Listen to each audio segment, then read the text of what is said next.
Olá, pessoal, sejam bem-vindos a mais uma aula do nosso curso do Clube dos Planejadores. Essa aula vai ser um pouco mais teórica, mas eu não vou esquecer o nosso viés prático que a gente vai ter aqui no curso, porque realmente o objetivo do curso é que você consiga colocar a mão na massa para você pegar um caso e realmente conseguir identificar o melhor benefício do seu cliente. Mas nós precisamos passar pelos regimes da Previdência Social, porque eu sei que tem gente aqui que está começando do zero, e até mesmo quem já tem um entendimento de direito previdenciário, eu acredito que seja importante relembrar esses conceitos. Então vamos lá?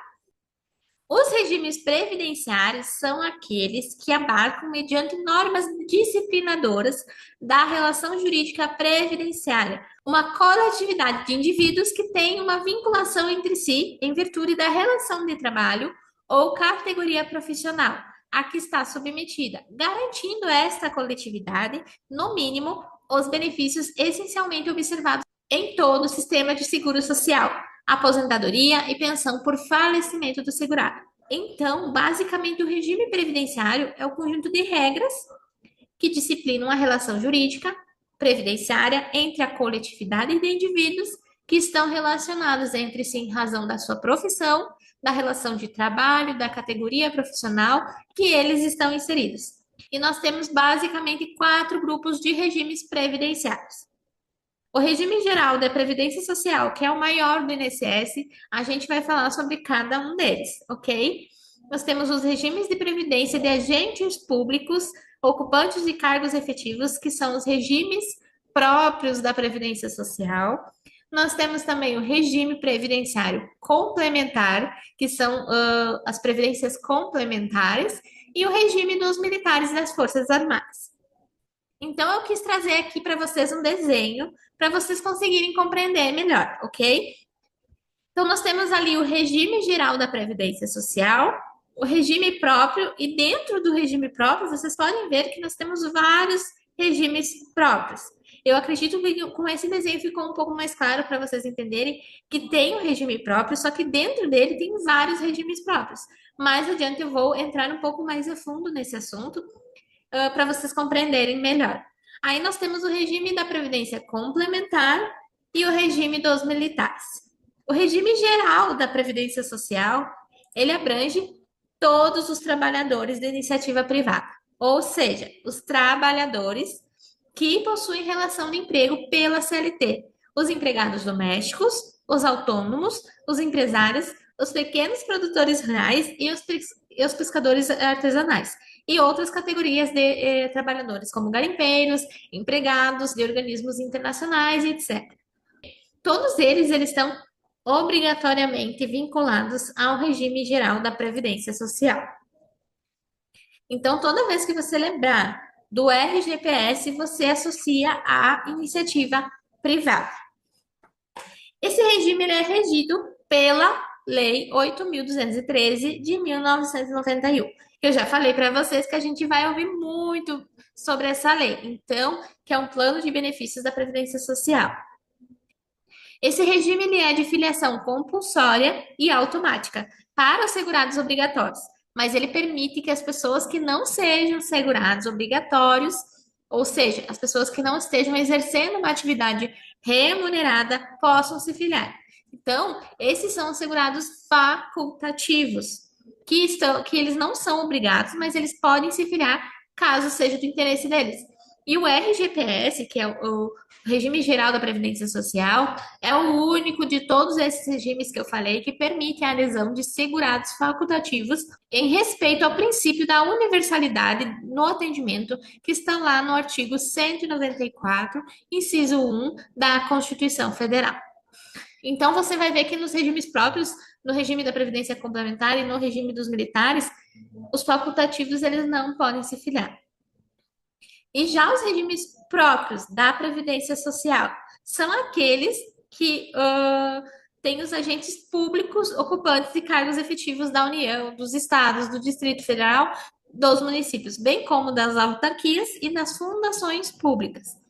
É o que eu falei anteriormente, nós temos dentro do regime próprio, nós temos vários regimes próprios. Por quê? Porque esse tanto de regime próprio eles decorrem de uma autonomia política, administrativa, de cada um desses entes federativos. Então, cada ente pode ter o seu regime próprio. Por exemplo, a União ela tem um regime próprio dos servidores públicos federais, que é a Lei 8.112 de 90. E nós também, os estados membros, né, que eles determinam é o regime próprio dos servidores públicos estaduais e distritais, no caso do Distrito Federal. E nós temos também os municípios, que determinam o regime próprio dos servidores públicos municipais, mas pode acontecer, e muitas vezes acontece, do município não ter o seu regime próprio. Então, nesse caso, apesar de serem servidores, eles não vão ser regidos lá pelo INSS. O servidor ocupante de cargo eletivo que exerce atividade paralela na atividade privada, ou seja, nós temos uma pessoa que ela é servidora e também ela tem uma atividade privada. Nesse caso, ela vai ter filiação em dois regimes da Previdência Social. Ela vai ser filiada no RGPS em razão da sua atividade privada e ao RPPS em relação do seu cargo como servidor, pois a filiação é obrigatória em relação a cada uma das atividades desempenhadas. Então, é possível ter uma pessoa que está afiliada a dois regimes. O RGPS e o RPPS são regimes públicos e obrigatórios. Se a pessoa está exercendo uma atividade que entra na regra desses dois regimes, do RGPS e do RPPS, ela está obrigatoriamente filiada. Eles são geridos, então, pelo poder público e eles cobrem a perda da capacidade de gerar meios de subsistência até um valor teto. Agora, o regime previdenciário complementar, ele é diferente. Primeiro, porque ele não é gerido pelo poder público. Ele é gerido por entidades de previdência que são fiscalizadas pelo poder público. O regime previdenciário complementar é privado e facultativo. Ou seja, a pessoa só faz parte do regime previdenciário complementar se ela quiser. Assim, não é obrigatório. Por exemplo, se a pessoa quiser complementar a renda lá dos outros dois regimes, a gente viu que esses dois regimes eles têm a obrigação de, quando a pessoa não tiver mais como trabalhar, tiver o impedimento de garantir o seu sustento. Então, ela vai estar protegida por esses dois regimes públicos. E a previdência complementar é quando a pessoa ela quer ter uma renda a mais. Ela sabe que esses dois regimes, o RGPS e o RPPS, têm um limite, né? Que é o teto. Então, se a pessoa quiser receber mais do que isso, ela pode se filiar a um regime complementar. E os regimes previdenciários complementares, eles estão previstos lá na Constituição Federal, no artigo 202, que diz: o regime de previdência privada, de caráter complementar e organizado de forma autônoma em relação ao regime geral da Previdência Social, será facultativo, baseado na constituição de reservas que garantam o benefício contratado e regulado por lei complementar. O que isso quer dizer? Primeira coisa, que ele é autônomo. Ele não está vinculado ao RGPS e, segundo, ele é facultativo. Como eu disse, a pessoa não está obrigada a aderir se ela não quiser. Outra coisa interessante que fala nesse artigo da Constituição de Reservas. Em regra, esse tipo de regime existe no sistema de capitalização, que é como se fosse uma poupança, pois utiliza a mesma lógica. Não é uma poupança, mas utiliza a mesma lógica da poupança. Você vai sempre pagando e depois tem um dinheiro, uma quantia que você conseguiu guardar lá todos esses anos. Então, lá na Lei Complementar 109, de 29 de maio de 2001, nós temos o conceito de entidades de previdência complementar. O regime de previdência complementar é operado por entidade de previdência complementar, que tem por objetivo principal instituir e executar planos de benefícios de caráter previdenciário. Então, esse é o objetivo principal das entidades de previdência complementar. E para que seja criada, constituída e comece a funcionar uma entidade de previdência privada, a lei prevê a necessidade de autorização governamental prévia. Vocês lembram que eu falei que o regime previdenciário complementar ele é fiscalizado pelo poder público, então também precisa de autorização para ser criada uma entidade de previdência privada. E o nosso último regime que eu quero mencionar aqui para vocês é o regime dos militares das Forças Armadas.